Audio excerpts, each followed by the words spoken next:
Good day. I want to talk about something that's near and dear to my heart. And for those who've been keeping up with my vlog post, you know that the last time you saw me, I was in the middle of falling apart. I wanted to address that first before I get into the topic at hand. I'm, how do I describe this? This may sound grandiose, but one of the missions that I have here in life, a soul purpose that I believe I was either born into or got called into later in my life, is to be able to authentically demonstrate who and how I am in a manner in which I hope inspires others to also see and be who they are as themselves, as they actually and authentically are. And I know authentic is such a buzzword, and yet real, I mean, what do you want to use instead? I really want to help people get liberated out of their own conditioning, out of the shoulds and the ought tos and the supposed tos that often get imposed upon us starting in early childhood and all the way through our lives. So when we get to a place where we accept ourselves as we are and we step into that and we embrace that, we embody that, we express that, we be that, that's exciting. That turns me on to be able to look another human being in the eye and see that someone's home and we're connecting and our hearts are connecting, and it's an incredible, beautiful thing to help birth that, to midwife that in another human being. So the other night, I felt this conditioning, early childhood conditioning, rising up in me. It was fully present, and I knew I needed to heed and to hear and honor the inner child that was in me, that was needing my attention, that was needing me, the adult, the parent, the wise one, to meet her and embrace her and help her face her pain and to get through it. And I had been triggered by an event earlier in the evening. One of my children had expressed something that they were doing with their life, and I hadn't been privy to that. It wasn't a, hey mom, here's the thing I'm doing in my life and I wanted to tell you about it. Circumstances have happened such that I have not been the person to whom they would turn for that kind of thing, and it's heartbreaking. It's devastating. So I was feeling that pain, and I needed to express it.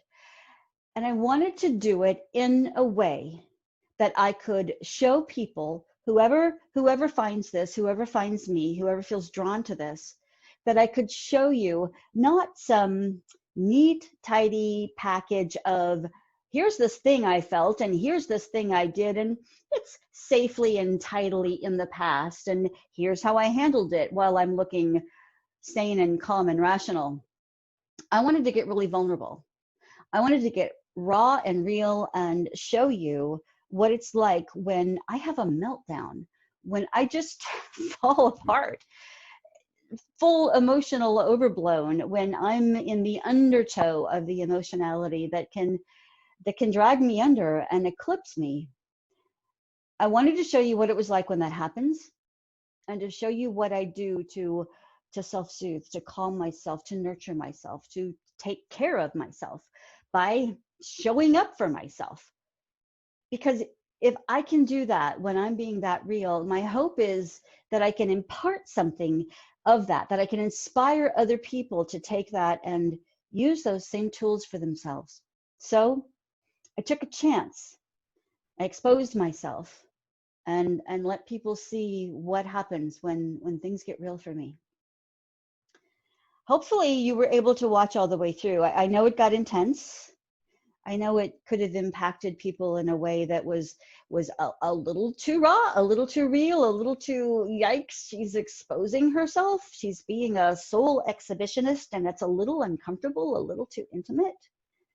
But if you saw it through to the end, hopefully you saw me doing one of the things I do best, even when it's stinking hard. to show up and take care of my own emotional needs. Because I do believe we are each ultimately responsible for our own well-being, because there's nobody who can help us do that. Even the people who love us the most, who are the closest to us, when it comes to feeling our own feelings, we're the only ones who can do that.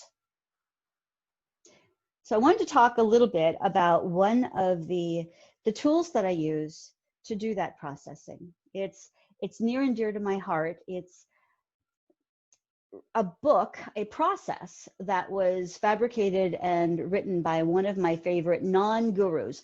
His name is Michael Brown, and he wrote a book and invented a process called the presence process. And it's all about being fully present to and for ourselves.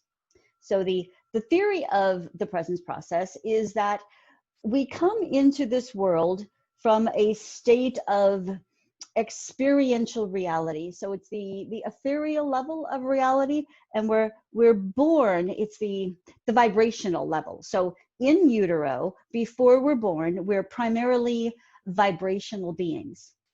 And sometime before birth, no one knows exactly when that sets in, but when the body of the fetus is embodied, inhabited by the soul that is chosen to have this human life, when that soul and body make its merger, that baby, that preborn human being, starts to become an emotional being.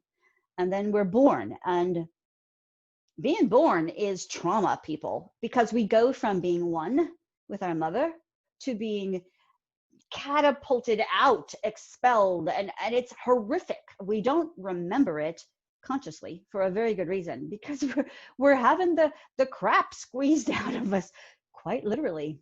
Sometimes mama who's birthing gets the crap squeezed out of her too. And we come into this world, out of this universe that we knew in the womb, into this loud, bright, all senses overloading reality. And it's traumatic. It truly is. And we're separated from our mother. And we go through this process for those first 7 years of life. We are primarily and foundationally emotional beings.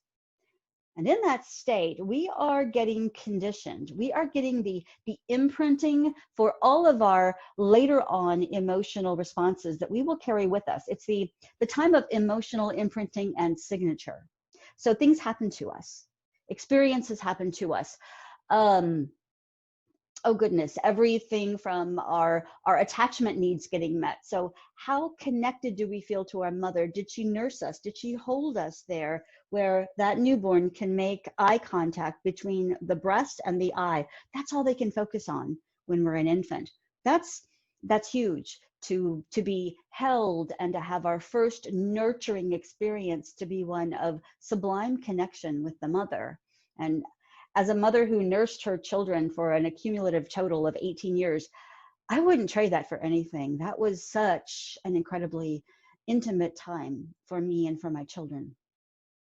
So those first 7 years are primarily emotional. Things happen to us, and because we don't yet have the mental cognition that's going to happen in the next 7 years, we don't have the ability to say when something happens to us, oh, I get it. It's because mom had a bad day. It's because dad was busy and distracted.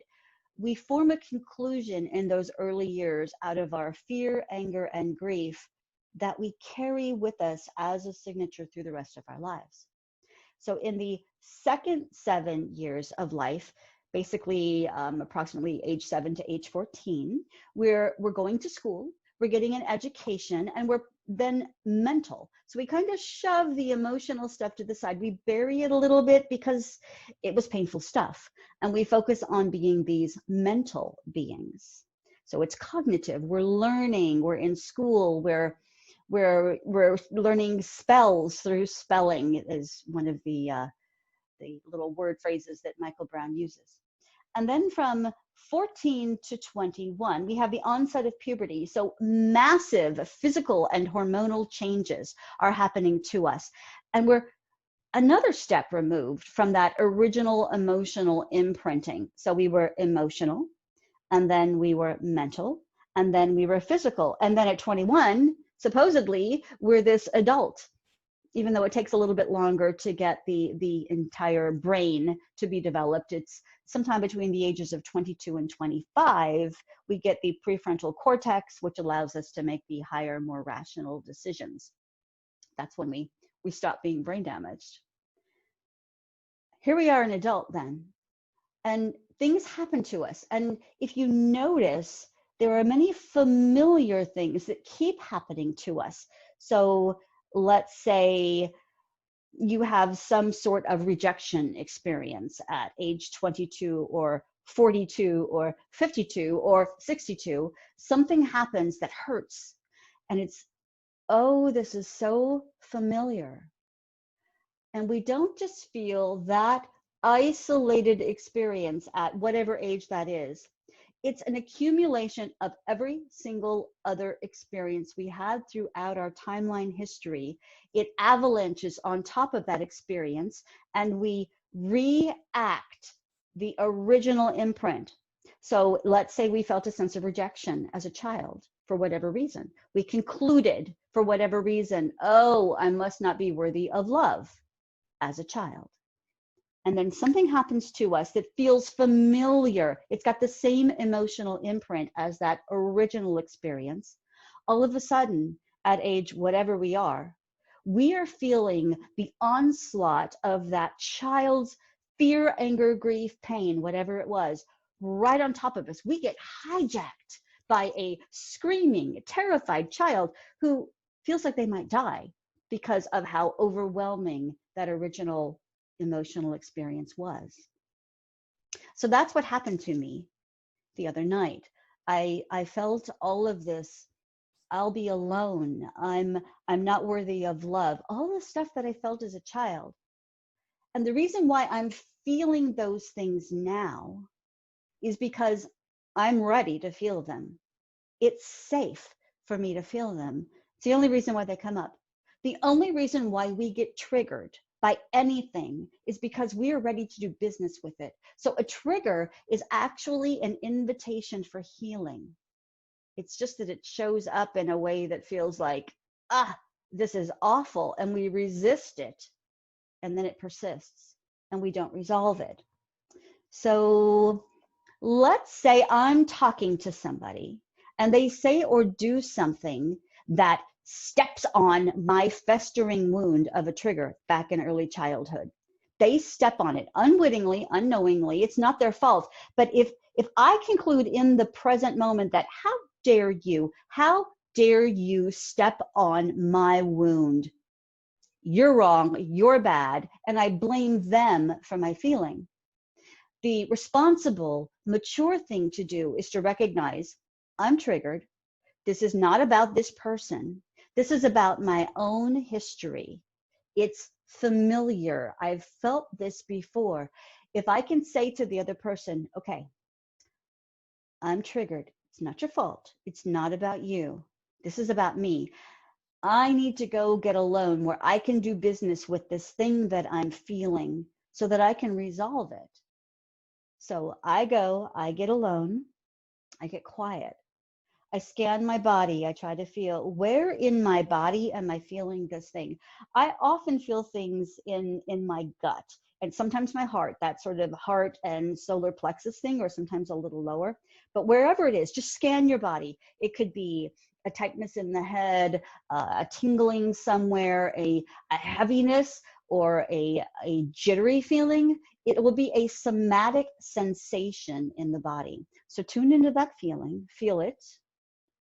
And then you can ask yourself, ask your body even, when did I first feel this same sensation?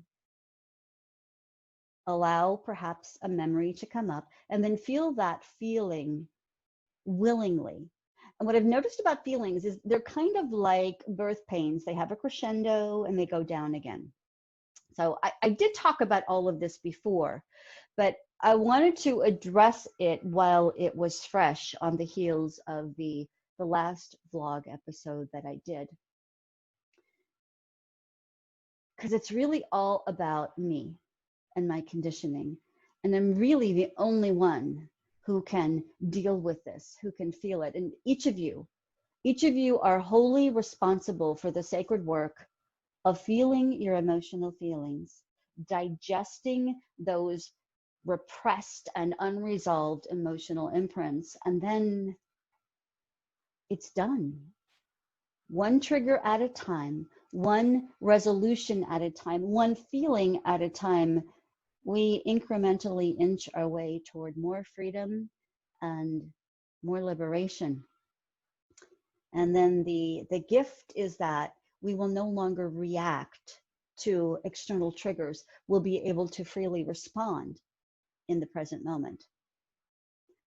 And that's worth any kind of falling apart and pain that you might need to experience. So that's why I did it. That's why I do this.